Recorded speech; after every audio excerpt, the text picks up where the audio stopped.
Jesus just finished healing a demon possessed man in the synagogue in Capernaum, and he's heading out to the house of Simon Peter.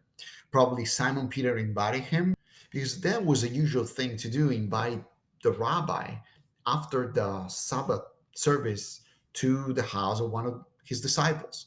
And so there they go, but there they will find something unexpected. That's what we're going to see today. They're going to find Peter's mother in law lying in bed, sick.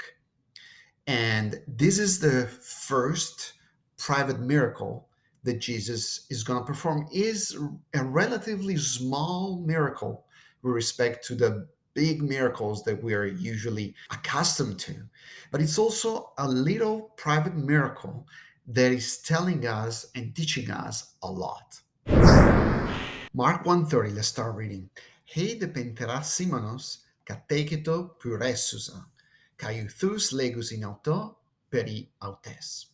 There are two sentences here in this verse. The first sentence is here in the first line, and the second one in the second line.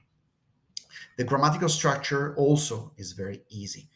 You have the subject, e pentera, and connected to the subject, you have a possessive noun, which is simonos. And then you have the principal verb, which is kateketo, connected with another verb in the participle, connected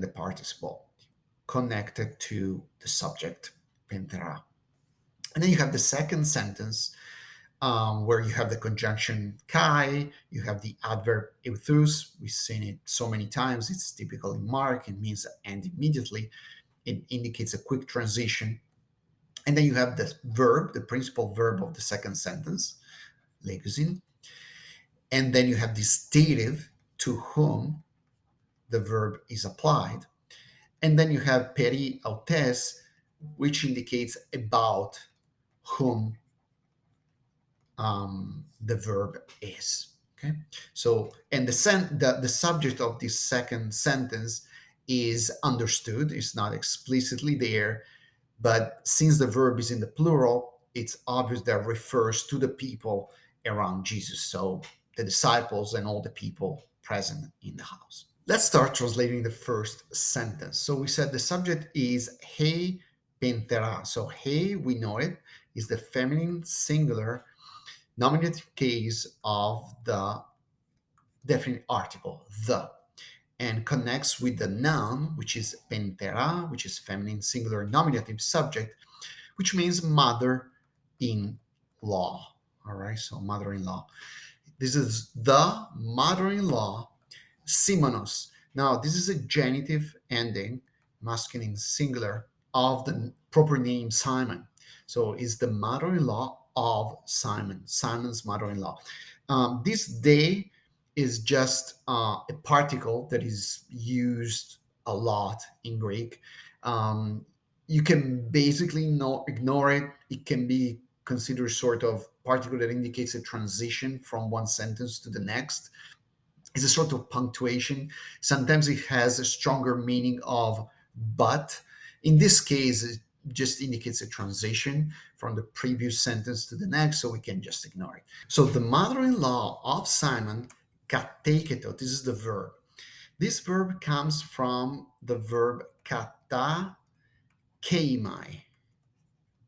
Okay, kata keimai, which means to lie down. Okay, because the preposition kata indicates a motion, a downward motion, and then the verb keimai means to lie, so to lie down. Now, kateketo is an imperfect tense, so indicates this action that started in the past and continues in the present. So the mother-in-law of Simon was lying down. She had been there for a while. That's what Mark is trying to say. And then the next verb, which is a participle, we said, uh, puresusa, indicates the status in which she was lying, possibly on the bed. Now, this is a participle, active, indicative in the feminine singular, You see this ending usa, which agrees with the feminine singular pentera, and the verb puresusa comes from the verb puresso,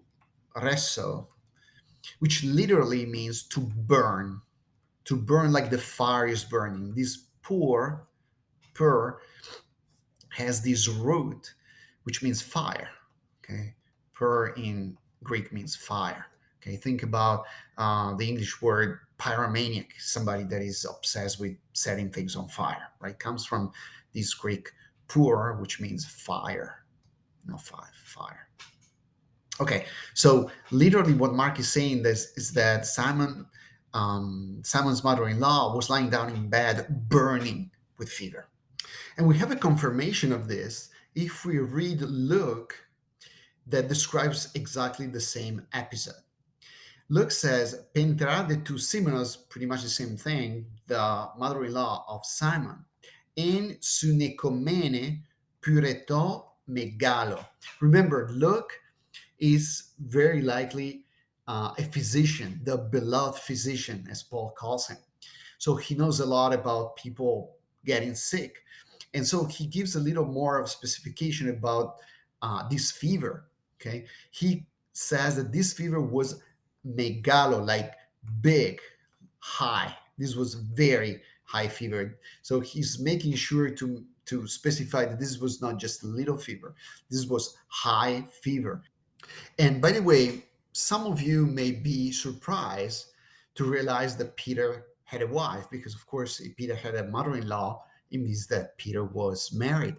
Well, that is something that is known, has been known, and actually is being confirmed within the New Testament by Paul in First Corinthians, where he explicitly says that Peter was preaching around after the resurrection, followed by his wife. Okay, as for example, James, the so-called brother of Jesus, same thing. He was preaching the gospel, followed by accompanied by his wife. And tradition holds that Peter's wife died as a martyr, exactly as Saint Peter. Let's get now to the most interesting part of this verse, which is the second sentence, Caiuthus legusin auto peri autes. Now, Caiuthus is a formula that we've seen so many times. Mark uses it continuously, and it literally means and immediately.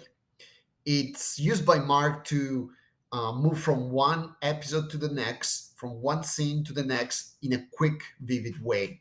And immediately, what happens? The subject of this sentence, we already said, is understood. The verb legusin, this ending, it's a third person plural, which indicates that the subject is they, meaning the disciples and all the people in the house. Okay. The verb is a verb we have encountered before. It's the verb lego. All right. Let's write here the verb lego, which is one of the most used verb in Greek, which means to say. All right. To say. So, and immediately they, the disciples, to say or to tell, in this case, it's more to tell, they tell or they say auto. This is you see the dative here, this omega iota subscript. This is a dative case in the masculine singular. Okay, this is a personal pronoun, him. All right, so they tell him or they say to him, dative. Okay, and immediately they tell him, and then you have this peri autes, this prepositional phrase introduced by the preposition peri that we've seen in the past. Peri indicates this motion around something. And so they tell him about, okay? Peri plus the genitive, you see this ending eta sigma is a genitive, and it's needed by the preposition. This preposition needs the genitive, and this ending is a feminine singular. Why? Because it refers to Pentera, which is the mother-in-law of Simon, who's a woman, so female.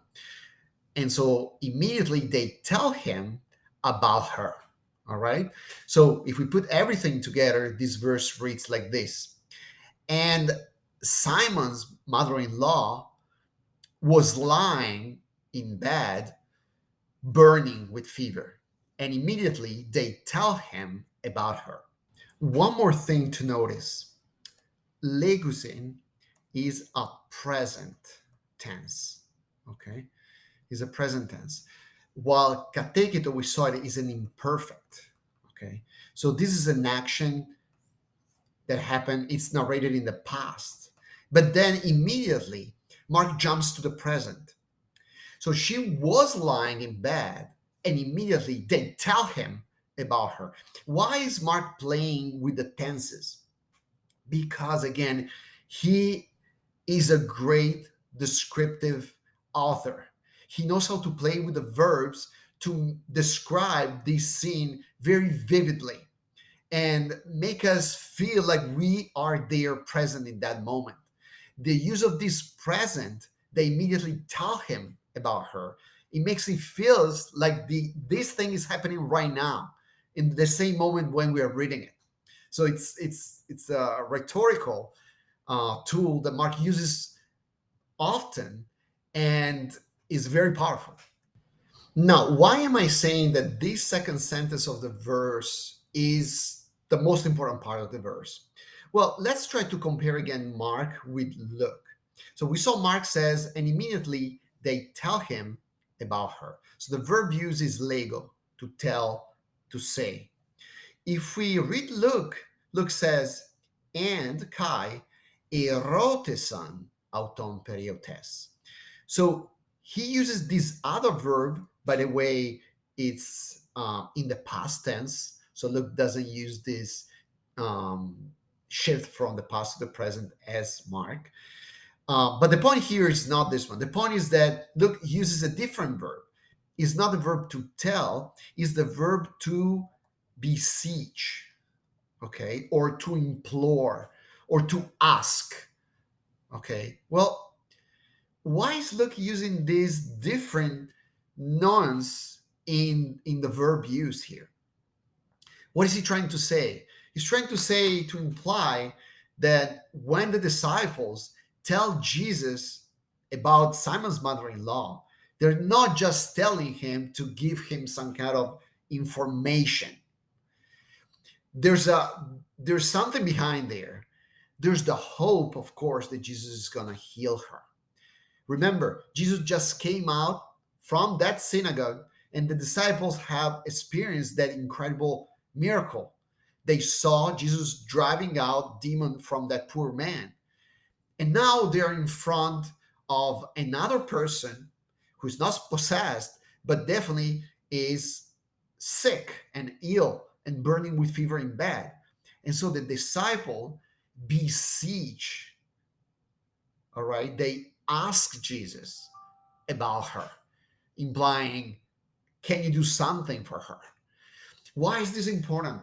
This is important because this is maybe a little subtle thing, but it gives us the importance of the intercessory prayer of those that are closest to Jesus.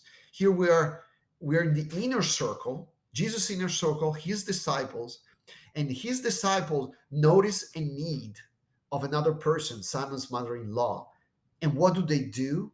They intercede for her. They go to Jesus and they ask in a very polite, subtle way, can you please do something for her? And as we're going to see in the next episode, next verse, we all know that Jesus is going to take care of that and he's going to perform the miracle. The power of the intercessory prayer of the disciples. This is something to keep in mind.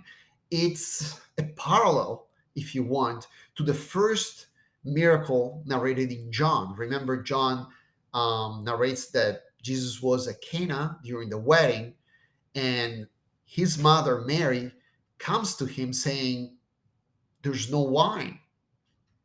Again, there, the intercessory prayer is very subtle. As the disciple here, they just tell Jesus about what's going on. without even asking. Mary at Cana doesn't ask Jesus anything. She just brings the problem in front of him. That's the power of the intercessory prayer. Just somebody that is close to Jesus, that is close to God. At Cana was his mother. In this case, it was his disciples. They have direct access to Jesus, and they are able to bring to him the necessities of other people. Like Cana was that couple that was getting married. Here, in this case, is the mother-in-law of Simon. And guess what? In both cases, Jesus cannot say no. This is something very powerful, and that unfortunately is something that has been lost in the Protestant tradition, that try to negate the power of the intercessory prayer. At least the power of intercessory prayer of the saints in heaven. They still acknowledge the power of prayer of other people around us living, but they deny the power of intercessory prayer of saints. And this is sad. This is sad because it's like implying that those there, the saints that are dead, are less close to Jesus than the people on earth, which of course is absolutely contrary to logic. Saints in heaven are closer to Jesus than people on earth. Well, they're dead. Well, that's the point. They're dead and their soul is there in heaven with Jesus. All right. So that's what, unfortunately, is so hard in the Protestant mind to understand, and something that I would like them to understand more deeply. The power of intercessory prayer, not only of our family here on earth, of our friends here on earth, but most of all, above all, and especially of the great saints in heaven.